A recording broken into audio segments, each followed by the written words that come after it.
प्राचीन काल में किसी नगर में एक साहूकार रहता था। उसके 7 लड़के थे। दीपावली से पहले साहूकार की स्त्री घर की लीपापोती हेतु मिट्टी लेने खदान में गई और कुदाल से मिट्टी खोदने लगी। दैव योग से उसी जगह एक सेह की मांद थी। सहसा उस स्त्री के हाथ से कुदाल सेह के बच्चे को लग गई, जिससे सेह का बच्चा तत्काल मर गया। अपने हाथ से हुई हत्या को लेकर साहूकार की पत्नी को बहुत दुख हुआ, परंतु अब क्या हो सकता था।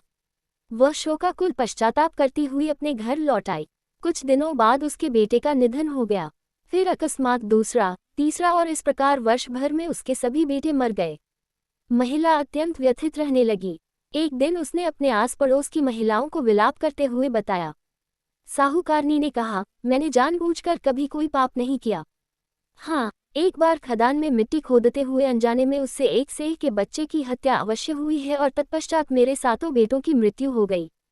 ये सुनकर पास पड़ोस की वृद्ध औरतों ने साहूकार की पत्नी को दिलासा देते हुए कहा। वृद्धा ने कहा, ये बात बताकर तुमने जो पश्चाताप किया है उससे तुम्हारा आधा पाप नष्ट हो गया है।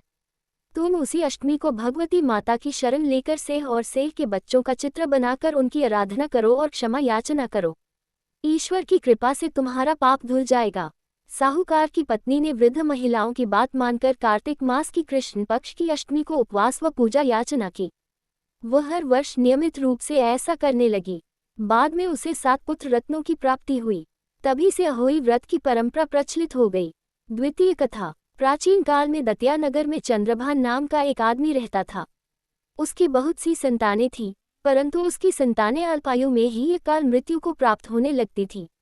अपने बच्चों की अकाल मृत्यु से पति पत्नी दुखी रहने लगे थे।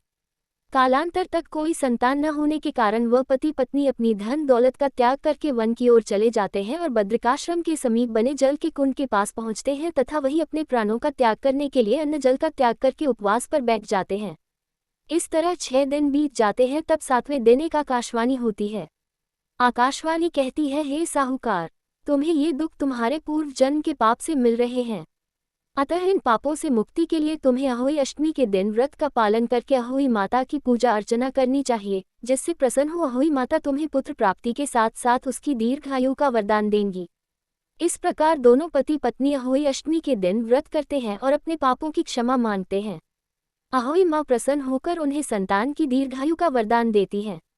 आज के समय में भी संस्कारशील माताओं द्वारा जब अपनी संतान की इष्ट कामना के लिए अहोई माता का व्रत रखा जाता है और सायंकाल अहोई माता की पूजा की जाती है, तो निश्चित रूप से इसका शुभ फल उनको मिलता ही है और संतान चाहे पुत्र हो या पुत्री, उसको भी निष्कंटक जीवन का सुख मिलता है।